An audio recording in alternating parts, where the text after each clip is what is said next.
હું છું મીના બારૈયા અને આજે આપણે બનાવીશું રજવાડી ઢોકળીનું શાક. એક વાટકી ચણાનો લોટ લઈશું, તેમાં 1 ચમચી લાલ મરચું પાવડર, સ્વાદ અનુસાર મીઠું, અડધી ચમચી હળદર, 1 ચમચી ધાણા જીરું પાવડર, 1 ચમચી જેટલો બેકિંગ સોડા લઈશું. દરેક વસ્તુને મિક્સ કરીશું. હવે તેમાં આપણે છાશ ઉમેરીશું.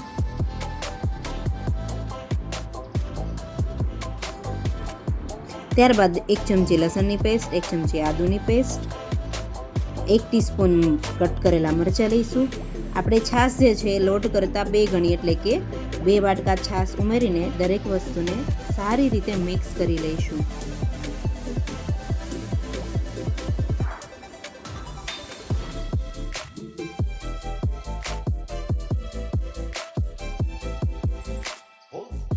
હવે મિશ્રણને પેનમાં ઉમેરીને તેને સતત હલાવતા રહીશું.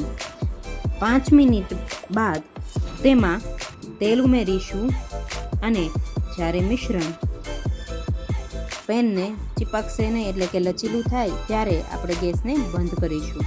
આખી પ્રોસેસમાં લગભગ 7 થી 8 મિનિટ જેટલો ટાઈમ લાગે છે. હવે એક થાળીમાં તેલ લગાવી તેને ગ્રીસ કરી લઈશું અને આ ઢોકળીનું મિશ્રણ તેમાં ઉમેરીશું અને તેને 5 થી 6 મિનિટ માટે સેટ થવા રાખી દઈશું. ત્યારબાદ ત્યાં સુધી આપણે વેજીટેબલ્સ કટ કરીશું, જેમાં મેં ડુંગળી, ટમેટાં અને લીલા મરચાં કટ કરેલા છે. ખડા મસાલાઓ આપણે વઘાર માટે લઈશું.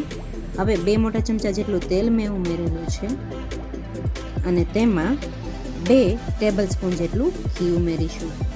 સૌથી પહેલાં તેમાં તમાલપત્રો, લાલ મરચાં, બાદિયા, તજ, મરી, લવિંગ, ઇલાયચી અને ધાણા ઉમેરીશું.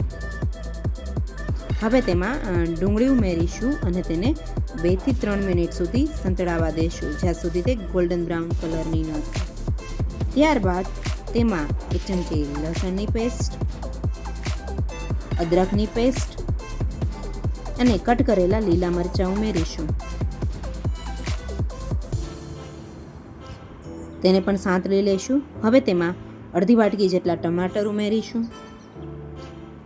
આપણી ઢોકળી જે છે એ સારી રીતે સેટ થઈ ગઈ છે, તો તેના પીસ કરીને આવી રીતે બાઉલમાં ભરી લઈશું. હવે આપણા સતળાઈ ગયેલા શાકભાજીમાં આપણે 2 વાટકા જેટલી છાશ ઉમેરીશું. છાશમાં એક બોઇલ આવે ત્યારે આપણે મસાલાઓ નાખશું, જેમાં 2 ચમચી લાલ મરચું પાવડર, 1 ચમચી હળદર, ધાણા જીરું પાવડર, સ્વાદ અનુસાર મીઠું ઉમેરીશું. ત્યારબાદ તેમાં 1 ચમચી ગરમ મસાલા પાવડર, અડધી ચમચી શેકેલા જીરાનો પાવડર ઉમેરીશું. હવે ગ્રેવીને થીક કરવા માટે મેં અહીં ઢોકળીનો ભૂકો જે છે એ ઉમેરેલો છે. એને થોડી વાર માટે બોઇલ થાય ત્યારબાદ આપણે તેમાં ઢોકળી ઉમેરીશું. ઢોકળી ઉમેર્યા બાદ આને 2 થી 3 મિનિટ સુધી બોઇલ થવા દઈશું. હવે આપણે ઉપરથી વઘાર ઉમેરીશું. એના માટે મેં તેલ લીધેલું છે, તેમાં રાઈ, જીરું નાખીને વઘાર કરેલો છે.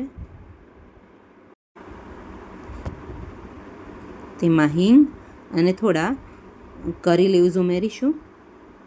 વઘારને આપણે ઉપરથી એડ કરીશું, જેનાથી ટેસ્ટ વધુ સારો આવે છે. અને હવે તૈયાર છે તમારું ઢોકળીનું શાક. રજવાડી ઢોકળી સાથે મેં અહીં બાજરીની રોટી બનાવેલી છે. એના માટે આપણે 1 વાટકી જેટલું પાણી પેનમાં ઉમેરી તેમાં સ્વાદાનુસાર મીઠું ઉમેરીશું. સારો એવો બોઇલ આવે એટલે એમાં 2 ચમચી જેટલું તેલ ઉમેરીશું. ત્યારબાદ તેમાં 1 વાટકી જેટલો બાજરીનો લોટ ઉમેરીશું અને તેને સતત હલાવતા રહીને મિક્સ કરીશું. થોડું ઠંડુ થાય એટલે તેનાથી આવી રોટી બનાવી લઈશું અને તેને સારી રીતે શેકી લઈશું. તો તૈયાર છે તમારી બાજરીની રોટી. હવે દરેક વસ્તુને એક પ્લેટમાં લઈને મેં સર્વ કરેલું છે, જેમાં રજવાડી ઢોકળીનું શાક, બાજરીની રોટી, ગોળ તથા ગુજરાતી